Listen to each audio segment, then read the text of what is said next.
Hello বন্ধুরা, কেমন আছো তোমরা সবাই? আশা করি তোমরা সবাই ভালো আছো, আমিও খুব ভালো আছি। মামনের মনের কথাতে তোমাদের সকলকে সুস্বাগতম। অনেক দিন পরে আজকে আমি দ্বিতীয় ভিডিও নিয়ে এসেছি। একটু সময় পেলাম তাই ভিডিওটা নিয়ে চলে আসলাম। আচ্ছা, ভিডিওর শুরুতে আজকে আমার দালাল আমার কন্টেন্ট দালালকে নিয়ে আজকে আমি কথা বলবো। আচ্ছা, এই দালালদের সাথেই না ওই ক্যাথাকুরানিদের খুব ভালো সম্পর্ক ছিল। এই ক্যাথাকুরানিকেই না প্রথম এসে দালালের কমেন্ট বক্সে কমেন্ট করতে হয়েছিল, সেখানটায় আবার দালাল তার সেই কমেন্টটাকে আবার পিন করে রেখে দিয়েছিল। হ্যাঁ, পরকীয়ারত মহিলারা যারা পরকীয়া করে তারাই প্রথম এসে নক করে আগে এই দালালকে, যেমন করেছিল মন্দিরা। তো মন্দিরাকে দেখা দেখি যে এখন বর্তমানে যে পরকীয়া করছে মহিলা, সেই ক্যাথাকুরানিও সেই দালালের কমেন্ট বক্সে এসে পিন করেছিল, মানে নিজেকে হাইলাইটেড করার জন্য। তারপরে তো সবাই বুঝতে পেরেছে মন্দিরার সাথে কি না কি করেছে, কত না মন্দিরাকে জাস্টিস পাইয়ে দিয়েছে। বাপরে বাপ, এমনভাবে বলতে বসে গেছিল যেন মন্দিরা সব দিক দিয়ে ভালো কাজ করছে, অথচ ওর স্বামী মন্দিরার সাথে যাচ্ছে তাই ভাবে, যার পরনাই ভাবে তার সাথে অন্যায় অত্যাচার ভাবে করে যাচ্ছে, এবং যার জন্যই ওকে ঘর থেকে বেরোতে হয়েছে। কত কষ্ট কত দুঃখ হয়েছিল মন্দিরা, তার জন্য দৌড়াতে দৌড়াতে গিয়ে বাবারে বাবা মন্দিরার কাঁধটাকে গিয়ে তার ঘাড়ের মধ্যে, তার কাঁধের মধ্যে, মন্দিরার মাথাটাকে নিয়ে তার কাঁধের মধ্যে দিতে হয়েছিল।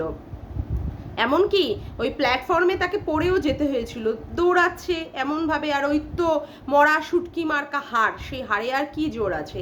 যাই হোক, সেইখানটায় গিয়ে পড়ে গিয়ে তারপরে তার মাথাটা, আরে বাপরে বাপ, তার ভগ্ন কাঁধে তাকে নিতে হয়েছিল। তারপরে তো পরিষ্কারভাবে দুধ কাদু তার পানি হয়েই গেছে। এই নিয়ে যখন সবাই মন্তব্য করেছিল, যেমন করে আমাদের পিয়া থেকে শুরু করে সবাই যখন মন্দিরাকে ভৎসনা করছিল, তখন একমাত্র দালাল বসে গিয়েছিল মন্দিরাকে সাপোর্ট করার জন্য। মন্দিরা সতী নারী তখন প্রমাণ করতে হয়েছিল, কিন্তু সেটা তো আর বেশি দিন টেকেনি। সেটা না টেকার জন্য তারপরে দালালের দালালি বৃত্তি থেকে মন্দিরা তাকে লাথি মেরে দিয়েছে। লাথি মারার পরে সেই লাথির জ্বালা আর ভুলতে না পেরে তারপরে তো সে সতী আর সতা করতে বসে গেছে। প্রত্যেক দিন মন্দিরাকে বিক্রি করে করে খাচ্ছে। মন্দিরা যতটা না পরকীয়া করেছে, তার থেকে প্রচারের আলোয় এই দালাল তাকে একদমভাবে সেইভাবে আরো টপ লেভেলে তাকে পরিচিতি লাভ করিয়ে দিয়েছে। কিন্তু কথাটা সেটা নয়। এক মিনিট, এই ক্যাথাকুরানির সাথে দালালের এত সখ্যতা থাকার পরেও দালালকে কেন ক্যাথাকুরানি বলেছে যে এ পরের মাথায় কাঁঠাল ভেঙে খায়? নিশ্চয়ই তো তার প্রমাণ বা পরিচয় পেয়েছে। তার প্রমাণ বলতে গিয়ে মন্দিরা তো একদম টপ টু বাটাম ভাবে তাকে প্রমাণ করিয়ে দিয়েছে যে দালাল কত বড় হারামি আর কত বড় জানোয়ার মেয়ে ছিল। পরকীয়া যে সমস্ত মহিলারা করে, সেই পরকীয়ার পুরুষগুলোর সাথে এই দালালের প্রচণ্ড পরিমাণে সখ্যতা তৈরি করার একটা প্রচণ্ড পরিমাণে প্রবণতা। আসলে এই মহিলা তো ব্যাটাচাটা, নিজের পুরুষকে দিয়ে তো সেইভাবে স্যাটিসফাইড হতেই পারে না। তার জন্য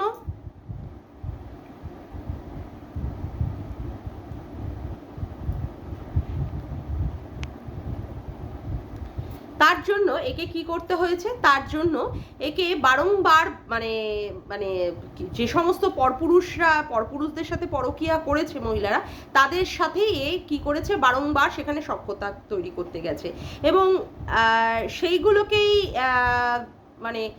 নিয়েই সেইগুলোকেই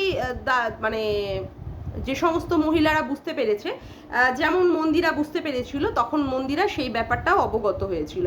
এবং তারপরে একে দেখা দেখি বলতে ক্যাথা এর কাছ থেকেই, মন্দিরার কাছ থেকে সমস্ত কিছু, যা কিছু শিক্ষা সব কিছুই নিয়েছে।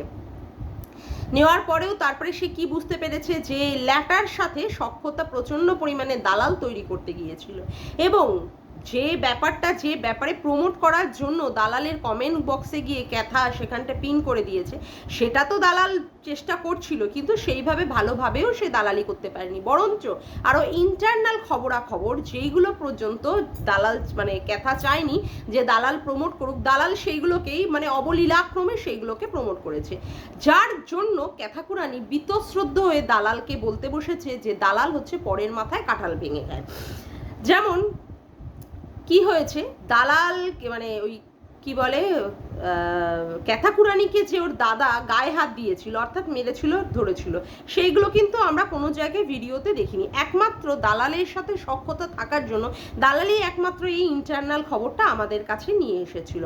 সেই কারণের জন্য একটা তো মনোমালিন্য বা মনের মধ্যে একটা রাগ ক্যাথার ছিলই, কারণ এইভাবে তো সে তার একটা দুর্নাম, তার একটা মানে কি বলবো, এমনিতেই সে যাই করেছে, তারপরেও এই দুর্নামটা সে চায়নি। তারপরে বারংবার ক্যাথা দেখেছে যে তার ব্যক্তিগত বিষয় মানে দালাল সব দিক থেকেই বেশি এগিয়ে যাচ্ছে।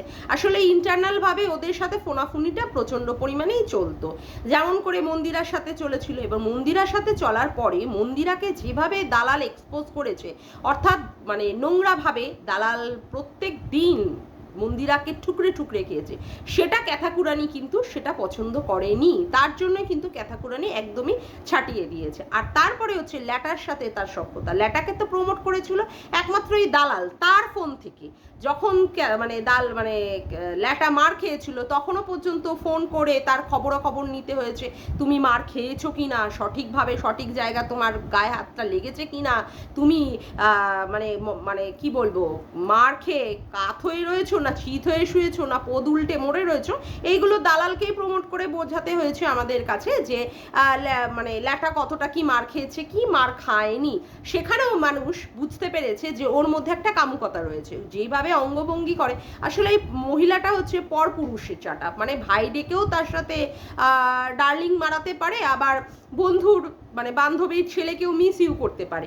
তো এইগুলো তো কারোরই জানা ছিল না, সেই জন্যই ক্যাথা কি করেছে, একে একদমই ছাটিয়ে দিয়েছে। তারপরে এ কি করতে বসেছে, এ নিরপেক্ষতার ঝান্ডা নিয়ে বসেছে যে সে নিরপেক্ষভাবে কথা বলবে। কিন্তু নিরপেক্ষভাবে কথা কিন্তু সে বলতে পারে না, কারণ নিরপেক্ষভাবে কথা বলতে গিয়ে ক্যাথার কোনটা বলবে আর কোনটা বলবে না এটাই তো সে বুঝতে পারে না, কারণ তার খুপড়িতে সেই ঘিলুটাই নেই, কোনটা বলা উচিত আর কোনটা বলা উচিত না সেইখানেও তার নিরপেক্ষতা বজায় কিন্তু সে রাখতে পারেনি। তার জন্যই ওই ভাই বোনের মধ্যে যে খুনসুটিটাকে নিয়েও সে প্রচারের আলোয় নিয়ে আসতে চেয়েছে। তার ফলেই ক্যাথার যে সমস্ত ভিউয়ার্সরা তার ক্ষেত্রে অবজেকশন জানিয়েছে, যেটার জন্য আজকে ক্ল্যারিফিকেশন দিতে বসলো। কিন্তু ক্ল্যারিফিকেশন দেওয়ার ক্ষেত্রে একটা কথা, যেখানে বারংবার দেখা যাচ্ছে যে ক্যাথা ল্যাটার সাথে খেলাখেলি করছে, ও বাবা কালকে তো একদম দুয়ারে ল্যাটা এসে উপস্থিত হয়েছে না, হ্যাঁ, বাবাকে আবার বলতে হচ্ছে আও, ভক্তিকে বলতে হচ্ছে ওই যে দুয়ারে ল্যাটা ল্যাটা ল্যাটা। হ্যাঁ, যেখানে বারংবার মানে বোঝা যাচ্ছে, বা ওই কি বলে, ওরা যে যাত্রাটা করেছিল অর্থাৎ অযোধ্যা যাত্রা, সেই যাত্রাতে ওই বাসের মধ্যে বসে ক্যাথা ক্যামেরা করে দিচ্ছে, ভিডিও করে দিচ্ছে, নাচানাচি করছে, হোটেলের মধ্যেও ক্যাথার সঙ্গে ল্যাটাকে বোঝা যাচ্ছে দেওয়ালে তার মানে কি বলবো ইমেজ তৈরি হচ্ছে, বা গলার স্বর শোনা যাচ্ছে, সেইগুলোতেও সে নারাজ, বলতে যে ক্যাথার সাথে ল্যাটা আছে। তারপরেও কি ঘোনা ঘরা রস, সেখানে তার অ্যাড্রেস রিভিল হওয়া বা গলার আওয়াজ রিভিল হয়ে যাওয়া, বা ল্যাটার বাড়িতে দোকানদারি করতে ক্যাথাকে দেখা গেছে, এইগুলো নিয়ে কিন্তু সেই নিরপেক্ষভাবে কিছুই কিন্তু সেইভাবে বলতে পারিনি। আচ্ছা, অর্থাৎ এইখানে আমাদের বুঝে নিতে হবে যে ল্যাটা বা ক্যাথাকুরানি একে সেইভাবেই শাসিয়ে রেখে দিয়েছে, যার জন্য এই সেইভাবে মুখ খুলতে পারছে না। আজকে বলতে বসেছে যে ক্যাথাকুরানি হাতে যে সবুজ চুড়ি পড়েছে, সেই সবুজ চুড়িটা সে এমনিই পড়েছে। সারা জনমে বিবাহিত জীবনে সে একবারও এ ধরনের ব্রত করেনি বা সবুজ চুড়ি পরেনি। তার ক্ষেত্রেও সে বলছে যে এমনিই পরেনি, স্বামীকে স্বামী বলে মনেই করেনি। আচ্ছা তাই, স্বামীকে স্বামী বলে না মনে করার পরেও কি তাহলে সন্তানটা তার এমনি হয়েছে? অবশ্য এটা তো বোঝাই যাচ্ছে স্বামীকে স্বামী বলে মনেই করেনি, কিন্তু সন্তান জন্ম দেওয়ার ক্ষেত্রে কিন্তু সে পিছপা হয়নি। সন্তানটাকে কিন্তু সে জন্ম দিয়েছে, কোথাও একটা জায়গায় কিন্তু সে তখনও পর্যন্ত তাকে স্বামী বলে মনে করেছে। এখন হয়তো ইদানিংকালে সে মনে করছে না, কিন্তু এই দালালি বৃত্তি কিন্তু এই ক্যাথা ঠিকঠাকভাবে মেনে নিতে পারছে না। আমরা বারংবার দেখেছি, ওরে বাপরে বাপ, ভিডিওতে দালালের ভিডিওতে কিভাবে তাদের প্রমোট করা, এই আও ভক্তি দা, এই আমাবস্যা দিদি, এই তোর ঠাম্মি আসলে আমাকে কিন্তু বলবি আমি যাব, মানে কত এদের মধ্যে সম্পর্ক, মনে হয় আত্মীয়র থেকেও বড়। এই যে দালাল যখন মিট আপ রাখলো দক্ষিণেশ্বরে, সেখানেও পর্যন্ত ক্যাথাকে ডেকেছিল, বা যখন দালালের টাকার প্রয়োজন হয়েছিল কিউআর কোড দিয়ে দালালি বৃত্তি করতে বসেছিল, তখনও কিন্তু এই ক্যাথা একে একটা টাকা দিয়েও সাহায্য করেনি, বা দালালের ওই মিট আপে কিন্তু একবারের জন্য কিন্তু এসে উপস্থিত হয়নি। অর্থাৎ ক্যাথা কিন্তু প্রচণ্ড চতুর একটা মেয়ে। সে ওই মন্দিরার থেকে কিন্তু একটা ভালো রকমের সে শিক্ষা নিয়েছিল, তার জন্যই কিন্তু সে বুঝে বুঝে পা ফেলে ফেলে স্টেপ রেখে দিয়েছিল যে কতটুকু তার সাথে মিশতে হবে, কতটুকু তাকে বলতে হবে, বা কতটা তার সাথে মানে সম্পর্কে জড়াতে হবে। এই ব্যাপারটা কিন্তু ক্যাথা পরিষ্কারভাবে বুঝেছিল, এবং বোঝার ফলেই তার উপলব্ধিতেই সে কিন্তু দালালকে সুন্দরভাবে ছাটিয়ে দিয়েছে। দালালকে সুন্দরভাবে সে ছাটিয়ে দিয়েছে। এখন ব্যাপার হচ্ছে যে দালালকে নিরপেক্ষতার ঝান্ডা দেখাতে হচ্ছে, যে ক্যাথার সম্পর্কে সে বলবে, কিন্তু সঠিকভাবে সঠিক কথাটা কিন্তু সে বলতে পারছে না। তার জন্যই তার এখন অসুবিধা হয়ে গেছে। আসলে তো মানে কি আর বলবো, দালালের তো কোনো কন্টেন্ট নেই এখন। কিন্তু আমাদের সীমাদিকে আর পতিতা পতিতা পতিতা, কাজলদানি কাজলদানি কাজলদানি, ও বাবারে বাবা, ম্যাডামকে নেড়ি কুত্তি, কিরে কোথায় গেল তোর এই সমস্ত বচন? গেছে পুরোপুরি পিছনে ঢুকে, পিছনে ঢুকে গেছে তো। ওরে বাবা, আজকে আর বলতে পারছিস না, ওরে বাপরে বাপ। কন্টেন্ট নেই তো, কন্টেন্ট নেই বলেই তোর এখন এইগুলোকে বলতে হচ্ছে, যে এইগুলো বলে যদি তোর একটু আদ্র ভিউজ হয়, আর তুই ভাবছিস যে তোর যে সমস্ত ভিউয়ার্সরা তারা আবার ক্যাথাকে দেখে, ক্যাথার ভিউয়ার্সরা তোকে দেখে, কিন্তু যেটা সত্যি বা যেটা অন্যায় বা ন্যায়, কিয়দংশ হলেও তো মানুষ ক্যাথাকে সাপোর্ট করার সাথে সাথে কিছু মানুষও তো অন্যায় বলে যে জিনিসটা ক্যাথা করছে সেটাও তো মানুষ তুলে ধরার চেষ্টা করে। ওখানে তো আমি দেখলাম ক্যাথার ওখানে একজন কমেন্ট করেছে যে অবশ্যই ক্যাথা সুন্দরী, কিন্তু যে বান্দর মুখটার সাথে সে হাত ধরেছে সে কিন্তু ক্যাথার জন্য মোটেই উপযুক্ত না, কিন্তু তাকে তুই প্রমোট করেছিলিস তোর চ্যানেল থেকে।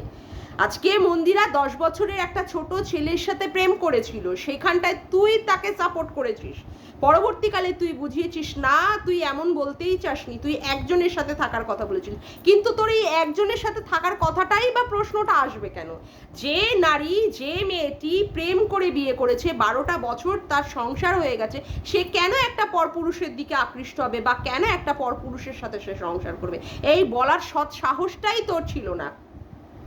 আজকে তুই ল্যাটাকে প্রমোট করেও তুই ক্যাথার কাছাকাছি সেইভাবে থাকতে পারছিস না। ক্যাথা কিন্তু তোর উদ্দেশ্য বুঝে গেছে, কারণ তুই একটা বদা বেটি, তুই একটা বদা বেটি, বদচরিত্রের মহিলা। সেখানটায় কতটা ক্যাথা তোর সঙ্গে ফ্রিলিভাবে কথা বলে, বা তারপরেও ল্যাটার সাথে কতটা সে সম্পর্কে থাকতে পারবে, সেখানেও একটা কোশ্চেন মার্ক। আর ক্যাথা যত তোর সাথে থাকবে না, তত তুই ক্যাথার থেকে নিয়ে নিয়ে, মানে ক্যাথার ড্রব্যাকসগুলো বা দুর্বলতাগুলো তুই নিয়ে নিয়ে পরবর্তীকালে ক্যাথাকে তুই বিক্রি করতে পারবি, যেমন করে তুই মন্দিরাকে বিক্রি করেছিলিস। সেটা কিন্তু ক্যাথা ভুলে যায়নি। ক্যাথা কিন্তু প্রচণ্ড পরিমাণে সেইখান থেকে একটা মানে শিক্ষা সে নিয়ে নিয়েছে। তার জন্যই তাকে বারংবার বলতে হচ্ছে যে তুই কিন্তু লোকের মাথায় কাঁঠাল ভেঙে খাস, মনে রাখিস, এবং তুইও সেটা বারংবার মনে করে দিচ্ছিস, কিন্তু তাতে করে কিন্তু ক্যাথার কোনো কিছুই যায় আসছে না। ক্যাথা কিন্তু তোকে মোটেই পাত্তা দিচ্ছে না, কিন্তু তোর তো ক্যাথাকে ধরে রাখতে হবে, তোর তো কন্টেন্ট নেই, তোর কোনো কন্টেন্ট নেই। তার জন্য তোর ওই রকমভাবে নিরপেক্ষতা নিরপেক্ষতা নিরপেক্ষতার ঝান্ডা ধরে তোকে বলতে হচ্ছে, কিন্তু মানুষও কিন্তু তোকে সেইভাবে নিচ্ছে না। ভিউয়ার্সরাও পর্যন্ত এসে তোকে ভালোভাবে বারংবার জুতাচ্ছে তোর কমেন্ট বক্সে। সত্যি দেখে আমার প্রচণ্ড পরিমাণে হাসিও লাগছে। যাদেরকে তুই প্রমোট করছিস, যাদের পরকীয়াকে তুই ঢাকার চেষ্টা করছিস, হ্যাঁ, যাদের পরকীয়াকে, তারাই তোকে পাত্তা দিচ্ছে না। কেমন দালালি বৃত্তি করিস রে? কারোর বনু, কারোর সোনা দিদি, হ্যাঁ, কারোর দিদি, কারোর ঘরের মেয়ে, এত বড় বড় কিছু সাজতে যাস। নিজের বাড়ির ক্ষেত্রে কোনো কিছুই সম্পর্ক তুই দেখাতে পারিস না, একমাত্র ওই স্বামীকে, তাও আবার প্রত্যেক দিন স্বামীকে ব্লগ ভিডিওতে তুই বিক্রি করে করে খাস। ওরে বাপরে বাপ, তুই নাকি 3 বার নাকি বিয়ের আগে শিবরাত্রি শিবের উপোস করে তুই এরকম স্বামী পেয়েছিস। তোর ওই ভেরুর স্বামী, মানে কি আর বলবো, তোর ওই ভেরু স্বামীর মাথায় তুই 10 মানে 3 বার কেন 100 বার করে করে জল ঢাল, 100 বার করে করে জল ঢাল। তোর স্বামী আর সন্দীপ কি দুজনে এক হয়ে যাচ্ছে? হ্যাঁ, এক হয়ে যাচ্ছে। সেও একটা স্বামী আর তোর বরটা একটা স্বামী, যার মেরুদণ্ডই নেই। তোর বরের তো মেরুদণ্ডই নেই, সেজন্য তোর বর প্রত্যেক দিন তোকে এইরকম নোংরা নোংরা ভিডিওতে উস্কানি দিয়ে তোকে দুটো ওয়াইফাই লাগিয়ে দিয়ে নোংরামি পানা করাচ্ছে। তুমি করো। আর সন্দীপ কি করেছে? সন্দীপ তার বউকে নোংরামি পানা দেখে পদে এক লাথি মেরে তাড়িয়ে দিয়েছে। ওই বউয়ের সাথে সে সংসার করতে চায় না। তুই তোর স্বামীর সাথে আর সন্দীপের সাথে তুই এক করে তুই বোঝাতে চাইছিস যে তোর স্বামী আর সন্দীপ এক। চাল ফট জানোয়ার মেয়ে ছেলে। ওর সাথে, ওর বরের সাথে সন্দীপে চাঁদের সাথে পাদের তুলনা। চাঁদের সাথে পাদের তুলনা। আর দেখ সন্দীপ কিভাবে তার সন্তানকে মানুষ করছে তো। আর তোর স্বামী, তোর স্বামী এত শিক্ষিত হয়েও অমুক করেও সেইভাবে টাকাও ইনকাম করতে পারে না, আর সেইভাবে মেরুদণ্ডর মতো কাজও করতে পারে না। হ্যাঁ, আর সেখানে সন্দীপ সমস্ত কিছু করে, ব্লগ ভিডিও করে তার সন্তানকে সেভাবে মানুষ করে, তারপরেও মানে এই ক্যাথার এগেনস্টে দাঁড়াচ্ছে যে কিভাবে তাকে দাঁড়াতে হয়। আর তোর স্বামী, তার তো মেরুদণ্ডই নেই, সে তোর এগেনস্টে কোনো কথা বলতে পারবে? এতগুলো দিনের পর দিন লিগাল তুই নোটিশ খেয়ে যাচ্ছিস, তারপরেও তোর স্বামী তোর মতো একটা বদ চরিত্রের মেয়ে ছেলেকে নিয়ে সংসার করছে। ছি, ধিক তোর স্বামীকে, ধিক ধিক ধিক। যাক, আজকের মতো ভিডিওটা আমি এখানেই শেষ করলাম। আমার ভিডিওটা যদি তোমাদের ভালো লেগে থাকে তবে একটি লাইক করো, কমেন্ট করো, শেয়ার করো, আর চ্যানেলটিকে বেশি বেশি করে সাবস্ক্রাইব করে রেখো, আর অল নোটিফিকেশন বেলটিকেও অন করে রেখো এরকম নতুন নতুন ভিডিও পাওয়ার জন্য। আজকের মতো আসি বন্ধুরা, আবার দেখা হচ্ছে একটি নতুন ভিডিওতে। Bye, tata.